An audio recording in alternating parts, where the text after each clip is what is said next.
Ladies and gentlemen, I am back to talk about Manchester United. I am so sorry I didn't post anything during the international break. I had plans, they fell through. I didn't get the things I wanted to get done in order to make the videos the best that I could, but I'm getting closer and they will be released over the next week and a half, I guess you would say. Excuse me. Every time I get on this mic, I feel like I burp, but whatever. It's just what it is. If you do enjoy, drop a like and subscribe. We're here to talk about Manchester United versus Watford, okay? At Vicarage Road tomorrow, okay? I'm going to get this done because the under-23s play tonight and I want to watch that, okay?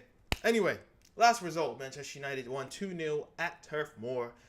It wasn't convincing, not because we didn't play well, because Burnley just aren't great. They haven't been great all season, so I didn't really take much confidence from that game. But, however, 2-0, clean sheet. Dave gets a bit of confidence. You know, the defense gets a bit of confidence. Sanchez had a decent game. Fellaini played well. So, all around, it was positive. And then we move on to international break. International break, let's talk about international break, okay? Marcus Rashford, 2-2, 1 man of the match performance. De Gea gets 1 clean sheet in 2 games. And you know, one of his games, his clean sheet was lost to Marcus Rashford, so I'm not really upset about that. But whatever. What else happened? Paul Pogba played 90 minutes a couple times for France, which is just like, seriously. I mean, you got such a great team. You need to play Pogba the whole time. Now that they got this bloody UEFA, whatever it is, for international break. I don't even know. You know, I don't even know how it works, but whatever. And then Lukaku, 3-2.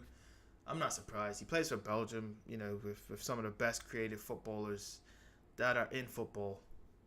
That sounded ridiculous. But hey, you know, he plays against inferior opposition a lot of the time, you know, simply because I guess that's Belgium's part of the world they play in. It's the teams that, you know, have to come out of that I don't want to say continent, but you know, that area. So that's just what it is. But hey, it is what happened. And what else happened international wise? I don't even think anything important really happened. But everyone's fit, which is great, apart from Luke Shaw, which I'll get into in a second. Yeah. So let's talk about the squad. Obviously, we know Rashford's out for 3 games because of some bullheaded and just immature activity that happened. You know, it's just, well, he's a young player, so, you know, I kind of not expect that, but I'm not faulting him for it. But he will learn his lesson, and he will be back in the team fairly soon. He's missing 3 games, so this is an opportunity for Martial to come off the bench and show what he's about, hopefully. Excuse me. Now, as for injuries, we all know Luke Shaw had, well, if you know, you know. He had a concussion, didn't look great, but apparently he's fit to go, according to Mourinho. But in my personal opinion, I don't think we should risk it because he's a defender. He's going to play in a position where he heads the ball a lot, and fair play to Luke Shaw. He doesn't lose many headers. He is great at that, but I don't want to see him injured, please. And we got Champions League midweek, so let him get back in there and just give him the weekend off, please.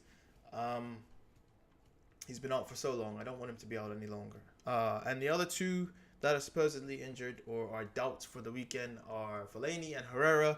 Fellaini has been strapped up for the last few weeks. If you've been watching when he gets subbed on or whatever, he's been strapped up. But I don't even think that's the problem. I think it's something with his knee, but don't quote me on that. And then Herrera, something with his ankle in training over the last week. Something happened, so he's a doubt to play. At best, we'll see both of them on the bench, but highly unlikely. And tonight, Rojo and Delo will be playing in the 23s. I will be watching. I don't know who they're playing against. I'm not even going to lie to you. But looking forward to that. So Rojo is now off the injured list, as you see. And just hopefully he gets back soon because he is one of our best defenders. Although he's a bit of hot sauce, isn't he? But he's great to watch. And he's a fan favorite. Anyway, let's move on to lineup predictions. Interesting because, like I said, I don't want Luke Shaw to play, and Fellaini and Herrera are doubts and all that jazz. So let's get into it. Might be. Oh, no. Well, you know what? The whole lineup's up. I jacked up the graphic. But, hey, you see it. So, obviously, Big Dave starts. I go with Valencia by Smalling and Young as the back four. You know, midfield four of Matic, Fred, Pogba, and Lingard, who sit behind Lukaku and Sanchez. Now, this formation is great because you get to see our best players all play together. However, it relies a lot on width that comes from the wingbacks, which they do supply, but the delivery has to be top-notch. And while Ashley Young can cross the ball, it takes him about 8 seconds to cut back on his right foot and whip it back post, which is always the same thing, and nothing ever happens. There's a couple times about every 2 months that he puts in a good cross of his left foot, or he'll take on the opposing fullback and make something happen. But generally, if Fellaini's not playing, and even it's come to the point where even that doesn't matter because his delivery is bad, it's just not good. So we just got to step it up with delivery, because Valencia gets in great positions more often than not, but his delivery is bad, which confuses me because he was just straight up and down assisting Ibrahimovic when he was here. Although maybe Ibrahimovic is a bit different from Lukaku in the sense that Ibrahimovic will fight and get to every cross that's put into the box, you know, which is, you know, Lukaku still got to develop that. And yeah, Young just takes too long to cross the ball, and he's scared to cross with his left foot, which is stupid because he crosses the ball very well. And last but not least, for the lineup, I know a lot of you will probably want Lindelof to play, and I do as well, but I just don't want Bailly to be dropped after one bad performance. He had to learn his lesson, and that's fair. And I think we could even play them all together, Lindelof, Bailly, and Smalling. But I don't know. I just don't know. I wouldn't be mad if Lindelof played. I wouldn't be mad at all. But I just want Bailly is our best defender. Really and truly, he is our best defender. So we need to play him and keep him in consistency. Yeah, that's about it. And Fellaini, I wouldn't mind seeing Fellaini play after his great performance against Burnley, but he is injured, so, you know, it is what it is. Now let's talk about Watford. Watford, I don't really like Watford. I don't hate Watford, you know, but I don't even know why I said that, you know, that whatever. Anyway, Watford, I'm envying them, I'm going to be honest. They're 4 from 4. I believe last season they were 3 from their first 3 as well. So, I mean, they always start well. They're a team of strength and confidence in the way they play. They don't fear anyone, and that just comes from having a great skipper in Troy Deeney. If you know Troy Deeney's background, you know what he's been through. He's a strong character, and he plays every game like it could possibly be his last. He doesn't take any opportunity for granted, and that goes through the whole team, really. It really does. And I'm a little envious of that because, you know, I think Valencia is kind of the same, you know, but you don't really see that. Valencia is very quiet, and as a captain of the club, you never, ever, ever see this man doing interviews, ever, because he doesn't speak English. And, you know, I love him. I do. I'm a big fan of him, but he doesn't do interviews. He's the captain of the club, right? And even last season, he was more or less captain of the club. You never see him do an interview.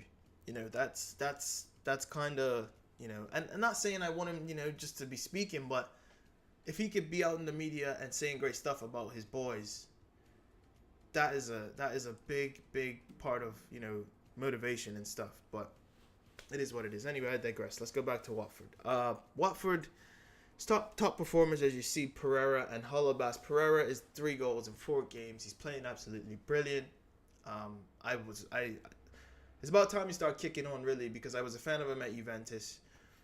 Not that he played a lot, but I saw how good he was, that he could do something for a team like Watford. And, you know, he's finally here, and he's finally kicking on after, I think a season. I think he came in January. Not of last season, but season before, but I'm not 100% sure.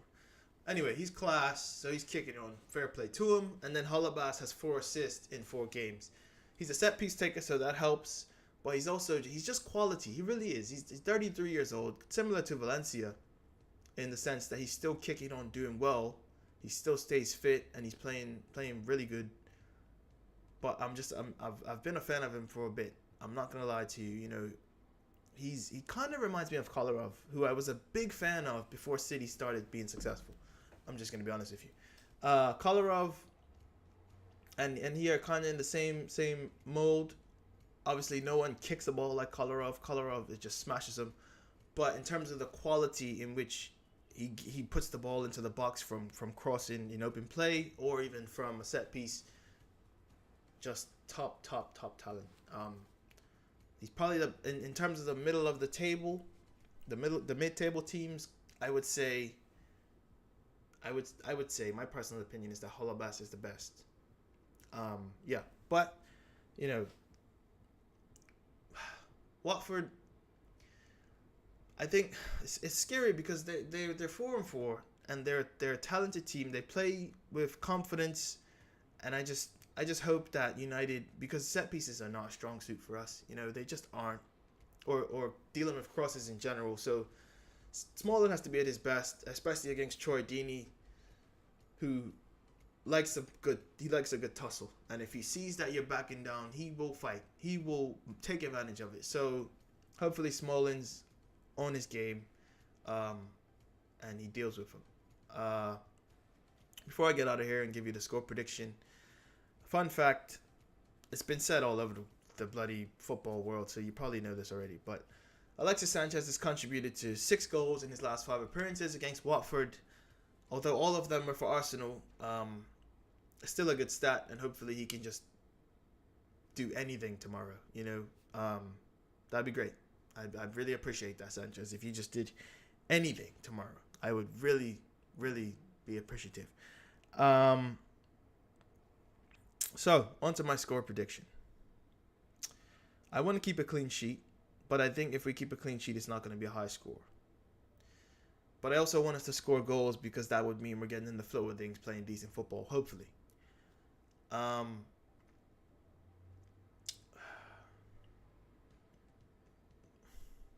But if we keep a clean sheet, you know, generally that means De Gea's had a great game. And I really want him to maintain being the best goalkeeper in the world. But I would rather win every game 4-1 than win 1-0. Then again, 3 points is 3 points as far as I'm concerned. But, you know, if we're playing well and we win 1-0, then that's one thing. But if we're struggling and we're getting 1-0, that's a whole other thing. So, look, I'm going to predict we win 2-1. As long as we're playing well, I really don't care. I just don't. As long as we play well and we win. Winning is the main objective. Put it that way. Boom, bada bing. Winning is the main objective. I get caught up in I get confused because obviously you want to see your team play well, but at the end of the day, 3 points is 3 points. So 2-1 to United. Hopefully Lukaku scores again. He's a man. Not on fire, but he got 2 against Burnley and he should have had 3. I really wish he took that penalty. And he scored 1 against Brighton. But hey, that is what it is. So, ladies and gentlemen, it's been your boy Dave. It's been Man United Talks. I really do hope you enjoyed. I am back. I got more content coming out for you. I'm going to watch the 23s and I'm going to be tweeting about it. So if you're interested, drop a follow. My Twitter, my personal Twitter, and Man United Talks Twitter is here. So, yeah, drop a follow. Thanks for watching. I hope you did enjoy. It's been your boy Day. And I'm out of here. Deuces.